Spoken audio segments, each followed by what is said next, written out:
ঢালিউডের শীর্ষ নায়ক শাকিব খানের নতুন সিনেমা প্রিন্স মুক্তির আগেই আলোচনার কেন্দ্রবিন্দুতে উঠে এসেছে এর আইটেম গান জ্বালা জ্বালা। গানটি প্রকাশের পর থেকেই সামাজিক মাধ্যমে ছড়িয়েছে ব্যাপক উন্মাদনা। এই গানে প্রথমবারের মতো শাকিব খানের সঙ্গে পর্দা ভাগ করেছেন অভিনেত্রী Tasnia Farin. Stylish look, glamorous উপস্থিতি এবং প্রাণবন্ত নাচে দর্শকদের দারুণভাবে আকৃষ্ট করেছেন তিনি। অন্যদিকে শাকিবের পরিচিত স্টারডম ও স্ক্রিন প্রেজেন্স গানটিকে দিয়েছে আলাদা মাত্রা। গানটির আরেকটি বড় চমক হল কণ্ঠে কিংবদন্তি সঙ্গীতশিল্পী রুনা লায়লা। তার সঙ্গে কণ্ঠ দিয়েছেন সঙ্গীতশিল্পী প্রীতম হাসান। গানটির সুর ও সঙ্গীত পরিচালনাও করেছেন প্রীতম হাসান, আর কথা লিখেছেন রাসেল মাহমুদ রুশো।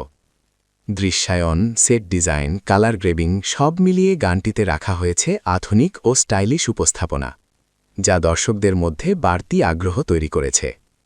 এর আগে তুফান, বরবাদ এবং তাণ্ডব সিনেমার আইটেম গান দিয়েও আলোচনায় ছিলেন প্রীতম হাসান। সেই ধারাবাহিকতায় জ্বালা জ্বালা গানটিও যুক্ত হল জনপ্রিয়তার তালিকায়। এদিকে পবিত্র ঈদুল ফিতর উপলক্ষে মুক্তি পেয়েছে প্রিন্স সিনেমাটি। দেশ জুড়ে মাল্টিপ্লেক্স ও সিঙ্গেল স্ক্রিন মিলিয়ে ১৩২টি প্রেক্ষাগৃহে চলছে ছবিটি পরিচালনা করেছেন নির্মাতা আবু হায়াত মাহমুদ। ৯০ দশকের ঢাকার আন্ডারওয়ার্ল্ড ঘিরে নির্মিত এই সিনেমায় আরও অভিনয় করেছেন জ্যোতির্ময়ী কুণ্ডু, দিব্যেন্দু ভট্টাচার্য সহ অনেকে।